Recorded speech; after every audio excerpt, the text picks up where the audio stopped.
Bismillahirrahmanirrahim. Assalamualaikum warahmatullahi wabarakatuh. Tampaknya permisa-permisa yang ada di sana kurang semangat dalam menjawab salam saya. Maka saya awali dengan sebuah pantun. Oke. Jalan-jalan ke kota Brastagi, singgah sebentar membeli ubi. Salam pertama kurang berbunyi, maka saya akan ulangi sekali lagi. Assalamualaikum warahmatullahi wabarakatuh. Alhamdulillahirabbil alamin, wassalatu wassalamu ala asrofil anbiya'i wa mursalin wa ala alihi wa sahbihi rasulillahi ajma'in. Amma ba'du. Yang pertama-tama dan yang paling utama, marilah kita mengucapkan puji dan syukur kita kepada Allah Subhanahu wa taala, yang mana Allah telah memberi kita begitu banyak nikmat, baik itu nikmat kesehatan, nikmat kesempatan, nikmat keringanan langkah, dan lebih-lebihnya nikmat iman dan Islam yang ada pada diri kita masing-masing. Oleh karena itu, marilah kita bersyukur kepada Allah Subhanahu wa taala, yang mana dalilnya yang sudah dijelaskan dalam Al-Quran, yaitu dalam dalam surah Ibrahim ayat 7, yang mana bunyinya Bismillahirrahmanirrahim. La in syakartum la azidannakum wa la in kafartum inna adzabi lasyadid. Artinya, barang siapa yang mensyukuri atas nikmatku, kata Allah, niscaya aku tambah nikmat bagi. Dan sebaliknya, barang siapa yang kufur atas nikmat, kata Allah, inna adzabi lasyadid, sungguh azabku sangatlah pedih. Oleh karena itu, marilah kita banyak bersyukur kepada Allah Subhanahu wa taala, sedikit ataupun banyaknya. Allah Subhanahu wa taala juga menciptakan langit tanpa tiang, menciptakan bumi tanpa gantungan, menciptakan manusia berpasang-pasangan, baik itu laki-laki maupun perempuan. Allah menciptakan perempuan tanpa kumis, alis mata yang hitam tebalnya bagaikan semut yang baris-baris, hidungnya mancung amat romantis, sekali senyum membuat para laki imannya menipis, dikarenakan seorang gadis dan laki-laki tersebut bersandar di pohon buncis. Ingat, gara-gara sebab seorang wanita Nabi Adam dikeluarkan dari sorga, dan sebab seorang wanita belang berisik masuk ke dalam neraka, dan sebabkan seorang wanita Evertapen masuk ke dalam penjara, dan sebabkan seorang wanita sayang namanya cinta. Oleh karena itu, marilah kita bersyukur atas apa yang berikan nikmat Allah kepada kita semua.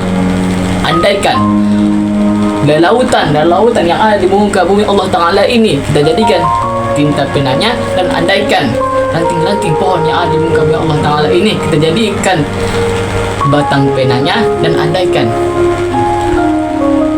bumi yang Allah ciptakan ini kita jadikan kertasnya, niscaya kita tidak bisa menghitung nikmat yang Allah berikan kepada kita. Maka daripada itu, berbanyak syukur kepada Allah Subhanahu wa taala. Yang salawat dan selanjutnya salawat dan salam tetap tercurah kepada Nabi besar kita, Nabi Muhammad sallallahu alaihi wasallam, yang mana beliau ini seorang nabi yang tidak pernah mengharapkan gaji, yang mana beliau ini seorang rasul yang tidak pernah mengharamkan umatnya untuk bertawasul, yang mana beliau ini seorang panglima perang yang tidak pernah makan rebusan kerang, dan yang mana beliau ini seorang pemimpin yang tidak pernah menonton film Upin dan Ipin, yakni Habibana wa Nabiyina wa Muhammad Rasulullah sallallahu alaihi wasallam. Ringan dalam ucapan, namun berat dalam timbangan, yang mana salawatnya ialah Allahumma sholli ala sayyidina Muhammad wa ala alihi sayyidina Muhammad. Semoga syafaatnya kita harapkan jauh di akhirat hisab nanti. Amin amin ya rabbal alamin. Apa kata beliau? Patah dayung diganti dengan tangan, robek layar diganti dengan baju. Daripada mundur satu langkah, lebih baik maju beribu-ribu langkah demi menegakkan kalimat tauhid yang berbunyi La ilaha illallah Muhammadur Rasulullah sallallahu alaihi wasallam. Oke, langsung saja. Yang saya hormati guru-guru saya sekalian yang pernah mengajari saya, baik itu yang tiada maupun yang ada, dan saya hormati teman-teman sekalian. Baiklah, langsung saja ke pidato atau ceramah saya, yaitu tentang orang tua.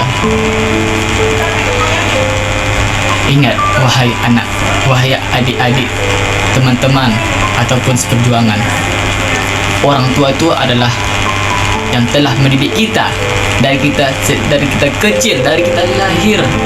Dia di timang-timangnya kita, ibu kita yang menyusui kita 9 hari 9 bulan di kandungnya kita.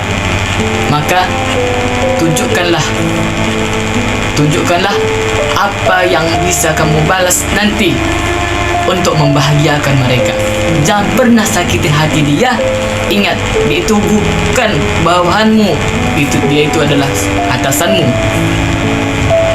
Ayah, seorang ayah yang telah bekerja keras untuk menafkahi keluarganya, untuk menafkahi kita. Yes, apa yang sudah kita buat, kita lakukan kepada ayah kita? Apakah kita sudah membahagiakannya? Dan apakah kita sudah memberikan dia sesuatu yang sangat berharga? Ingat teman-teman sekalian, ingat teman-temanku sekalian, tolonglah jangan pernah nyakitin hati kedua orang tua. Sekali kau sakitin, maka selamanya akan diingatin oleh orang tua kita. Karena dosa, karena satu kata raja keluar dari perkataan kita, lisan kita, dia suruh kita tidak mau menolak. Dan kata dua ini aja, itu sudah namakan durhaka kepada orang tua. Ya teman-temanku sekalian, jangan pernah menyakiti hati kedua orang tua. Buat dia merasa senang, buat dia merasa bahagia. Jangan pernah ada dalam pikiran beban yang ada dalam dirinya. Dan semoga yang ada orang tuanya berpisah di rumah, tolonglah berikan dia, bahagiakanlah, jalani prosesmu, nanti dimakri hasilnya. Carilah yang bisa menyenangi hati kedua orang tua, karena tentang kedua orang tua ini dalam Al-Quran sudah dijelaskan, yang mana darinya dalam Al-Quran dalam surah Al-Isra ayat 23 tentang orang tua, yang mana bunyinya ialah Bismillahirrahmanirrahim. Wa qada rabbuka alla ta'budu illa iyyahu wa bil walidayni ihsanan imma yablughanna indaka kibara ahaduhuma aw kilahuma wa taqul lahu wa tanhuma wa qul qawlan karima. Artinya, Tuhanmu telah perintahkan kepadamu agar kamu jangan menyembah selain Dia dan berilah kepada ibu bapa. Jika salah antara keduanya atau keduanya dalam berusia lanjut dalam pemeliharaanmu, maka janganlah sesekali kamu mengatakan kepada kedua orang tuamu, dan janganlah kamu membentaknya, maka ucapkanlah kepada keduanya dengan perkataan yang baik. Quran Surah Al-Isra ayat 23. Baiklah, mungkin sampai sinilah pidato atau penceramah singkat yang saya sampaikan pada hari ini. Semoga bermanfaat dan bisa mengamalkannya. Ya, sebelum saya akhiri, ada baiknya saya berpantun atau mengasih kata-kata. Oke. Rumah 4 bertingkat-tingkat, istri 4 bermikat-mikat, mobil mewah berkilat-kilat. Kalau sakit dikasih obat, kalau mati dikubur rapat-rapat, biar tidak melompat-lompat seperti bodat. Dan saya akan mengasih kata-kata, andai tiada gading yang tak letak, letaknya itu bagaikan ukiran. Tiada lautan yang tak berombak, ombaknya itu bagaikan lukisan.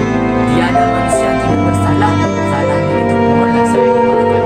Saya akhiri dengan sebuah pantun. Kalau ada jalan yang patah, jangan disimpan di dalam laci. Kalau ada kata-kata saya yang salah,